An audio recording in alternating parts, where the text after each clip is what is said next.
If you ever find yourself working the night shift at a hospital, and you hear an old phone ring in a wing that's supposed to be abandoned, walk away. Don't look back. Don't answer. Because once you do, you become a part of something older than the hospital itself. Something cold, something waiting, something called the call room. Sasha Morrison had never liked hospitals, yet somehow she found herself working in one. The corridors, the fluorescent lights that buzzed like agitated flies, the scent of antiseptic soaked into the very walls they made her skin crawl. But work was work. Bills didn't care about preferences, and St. Elias Memorial was hiring. She had taken the night shift thinking it would be easier, quieter, fewer patients, fewer emergencies. Just her, the dull glow of the nurse's station computer, and the occasional distant cough from an occupied room. St. Elias Memorial stood at the edge of town like a weary sentinel. Built in the early 1950s, it had once been a cutting-edge medical center.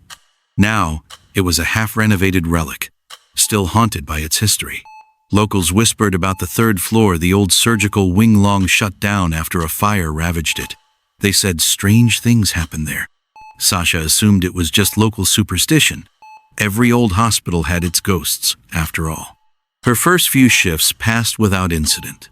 She spent the nights catching up on paperwork, making rounds, and fighting to stay awake. The halls were dimly lit, the silence broken only by the beeping of monitors and the distant hiss of the air vents. Occasionally, she would hear footsteps, but each time she turned to look, there would be no one there. On her third night, something changed. It was 12:14 a.m. The night was still. Then she heard it. A phone ringing. Not the cell phones nurses used. Not the internal phones. This was a loud, shrill ring, the kind from rotary phones in old movies. It echoed down the hallway like a scream pulled from another time. She froze. The sound was coming from the end of the hallway, past the rehab ward, near the sealed stairwell that led up to the third floor. Room 301. She had seen the door. The paint chipped, the brass number plate half melted from fire damage.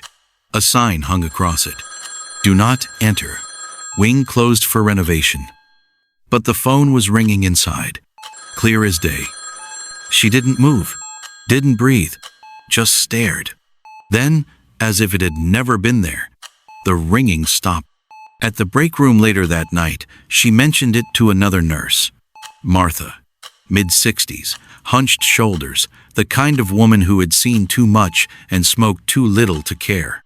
Martha's face went pale. Don't answer it, she said, tapping ash into a styrofoam cup. If it rings again, count to 3. Let it stop. Don't ever go in. Sasha laughed nervously, thinking it was some kind of hospital hazing. But Martha didn't laugh. That floor's not empty, she added, her voice barely above a whisper. It's just full of the wrong kind of patients. Sasha didn't ask more questions. Something in Martha's expression made her chest tighten.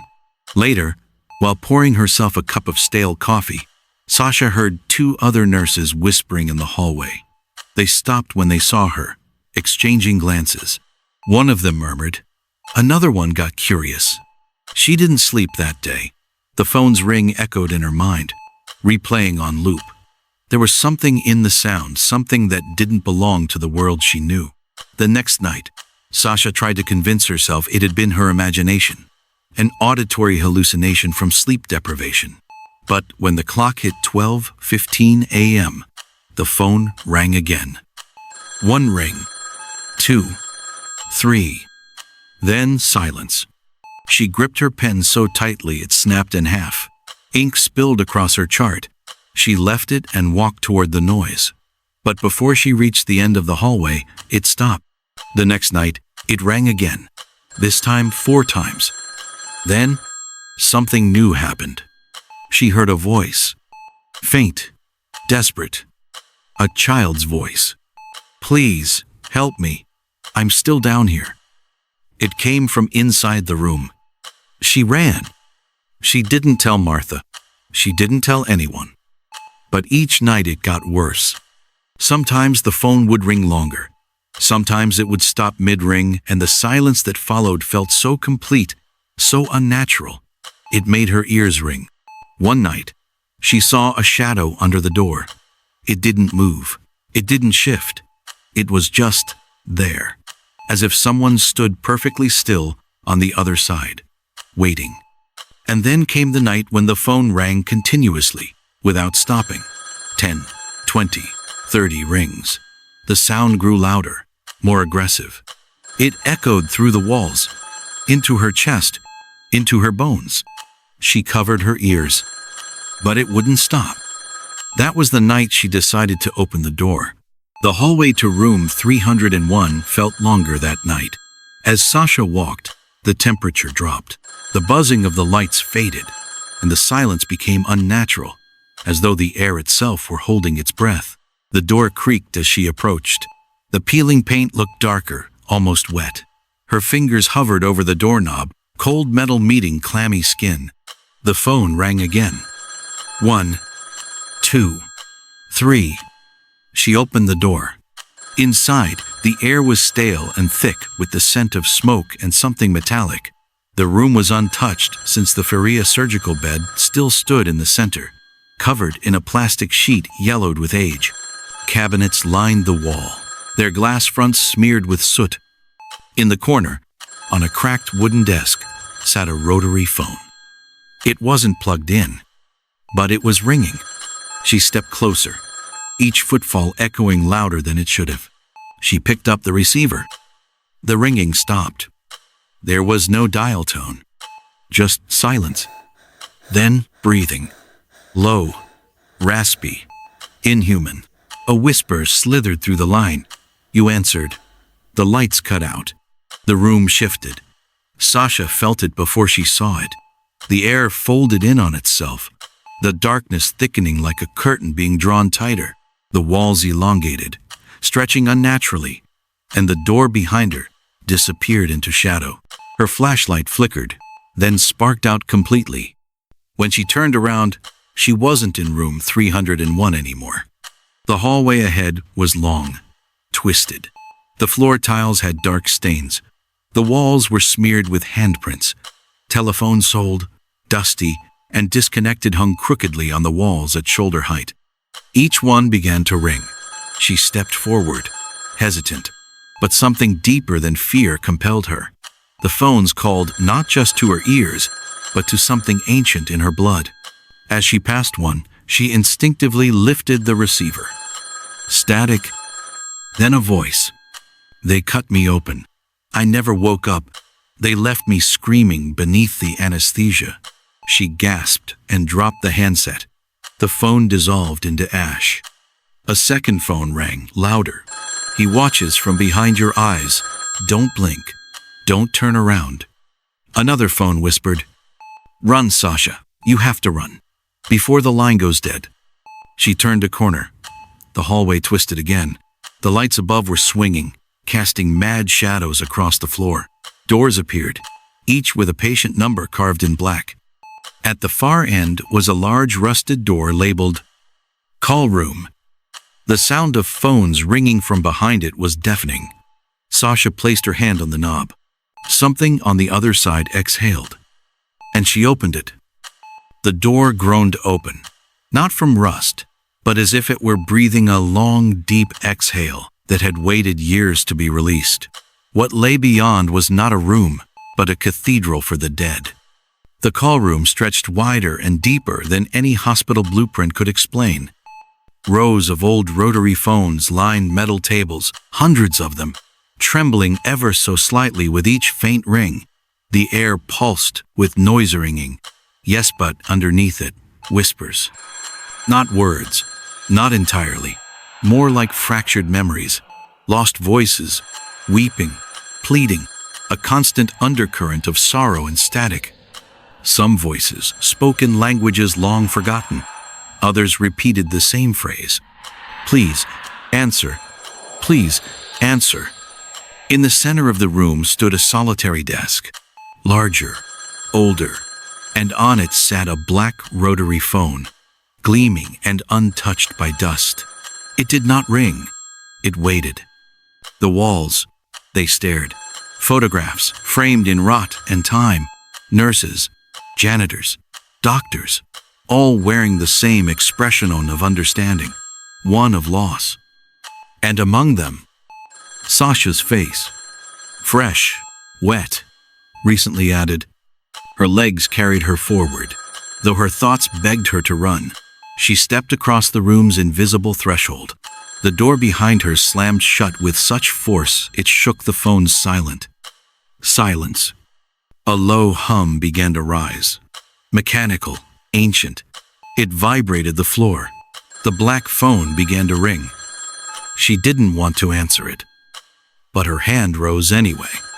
Fingers wrapped around the receiver, cold, heavy. She lifted it to her ear. Her own voice answered. "I can hear you breathing."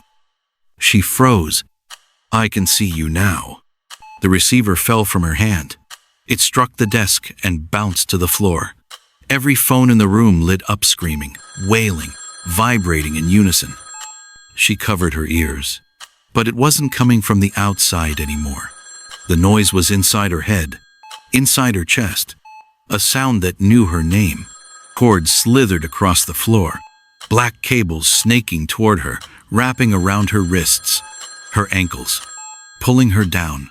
She tried to scream, but the sound was gone stolen before it could leave her throat. The black phone floated up from the desk, hovering just inches before her face. She shook her head. Tears spilled freely. Her body trembled. But her hands obeyed. They lifted the receiver, pressed it to her ear. The voice on the other end was not hers. It was something older, something deeper, and it whispered, "Now you call." 3 days later, no one could find Sasha. Her name vanished from the employee's schedule. Her badge no longer unlocked the doors. Her locker was empty, except for a pair of white shoes and a folded sticky note that simply read, "I heard them. I had to answer." Most of the staff didn't talk about it. St. Elias had a way of swallowing stories whole. The ones who'd worked there long enough knew better than to ask questions. Martha returned to her post in silence, her eyes duller, her movements slower. She didn't warn anyone anymore. She knew warnings didn't work. Then came Erin, fresh out of school, bright smile, nervous energy, the kind who still believed night shifts were about extra pay and fewer supervisors. She was assigned to the same wing, same hallway, same schedule. On her first shift, she introduced herself at the nurse's station. Martha only gave a nod, no handshake, no smile, just a long, lingering stare. At 12:15 a.m., the hallway lights flickered. Erin looked up. A distant sound echoed from the end of the corridor, not loud, but distinct. Ring, ring, ring. She paused her charting, looked around, laughed nervously. "Do we still use rotary phones here?" she called out. No one answered. She stood up, took a few steps toward the sound. The ringing continued. She glanced at the old wing sign. Room 301. The door was shut, but the light beneath it pulsed like a heartbeat. She hesitated, took a step back. Then a fourth ring came, louder, angrier. From the shadows, a whisper slithered. "Please, help me. I'm still down here." Erin's eyes widened. The voice sounded familiar. Too familiar. She turned to ask someone if they heard it too. But the hallway was empty. She was alone. The ringing stopped. She looked back at the door. Silence. Then, "You answered." The lights blinked out. Some places are too old to forget. Some echoes never stop.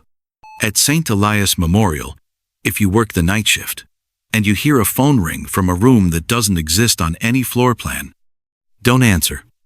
Because once you do, you're no longer part of the hospital staff. You're part of the call room. Forever.